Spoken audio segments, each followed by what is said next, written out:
Psychiatrist and former Miss Laguna Beach, Dr. Yalda Safai. I think it's kind of amazing. 120 grand, he's got 3 of them, so that's 360 grand plus Ken, that's 460 grand. Yeah. He's going to do fine. The whole idea of getting a whole Barbie makeover, psychologically and for girls, what's your take on this? Okay, so I'm not going to point fingers at the surgeon. He's just capitalizing Right. on the latest trend, right? It's been Barbie everything since this movie came out, or we've been anticipating it's come out. The problem I have with this, though, is that trends change. And right now, the trend is all Barbie everywhere, every time, pink, you know, all of that. So trends change, the standards of beauty change. So are we going to run to mutilate our appearance every time there's a new trend out there? And don't get me wrong, I'm a proponent of plastic surgery. Right. I've seen the impact it has on people who need to change little things about themselves to feel confident. I get it. But I tell my patients or friends or family, whenever they are considering going under the knife, take a step back and consider the why.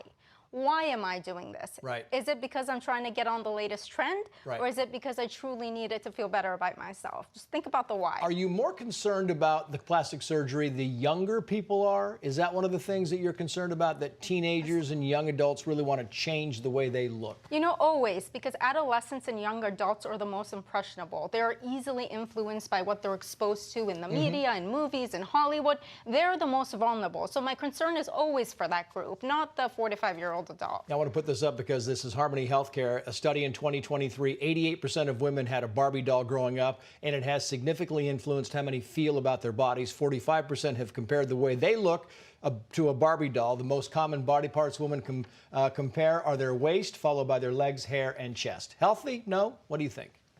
You look at the proportions of a Barbie, okay? There are people who look like that, but the average person does not look like that. Right. That should not be the standard of beauty. And, you know, thankfully over the years, Barbies, they've been changing their marketing. They've been advertising more realistic type of Barbies in all different professions and all different body types. Yeah. So they're headed the right way.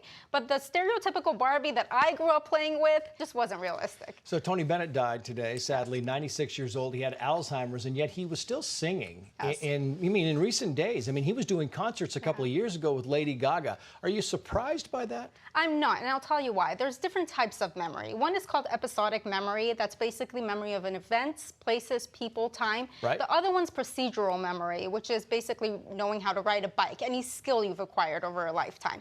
Episodic memory is the first to go with Alzheimer's disease. Procedural memory is usually, it's preserved into the late stages of Alzheimer's. He was diagnosed 7 years ago. A typical person the prognosis for a typical person is between 8 to 10 years. There's people who've lived longer. Obviously, there's always outliers. But 8 to 10 year mark is usually what to expect in terms of prognosis. He was performing into that 5-year mark. Yeah. So he had that procedural memory intact up until that point. So it doesn't surprise me. And I got to go, but 96 years old, does that surprise you or no?